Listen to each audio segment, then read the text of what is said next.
આગળના વિડીયોમાં ગુસા જોયું હતું ને, ચાલો લસા જોઈએ. જોજો, જો ગુસા ગુરુત્તમ સામાન્ય અવયવ, અહીંયા શું છે? લસા લઘુત્તમ નાનામાં નાની સરખી અવયવી. જો અહીંયા વી છે અવયવી, ગુસામાં અવયવ હતો.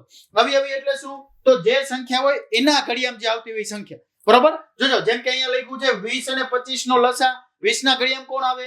તો આ બધી અવયવી છે. 20, 40, 60, 80 બધા 20 ના અવયવી કહેવાય. એવી જ રીતે 25, 50, 75, 100, 125 અનંત સુધી જાય, એ બધા 25 ના અવયવી થયા, બરોબર. હવે લઘુત્તમ એટલે નાનામાં નાનું, સામાન્ય એટલે સરખો અવયવી. આ બેમાં નાનામાં નાની સરખી અવયવી કોણ છે? તો કે 100 છે.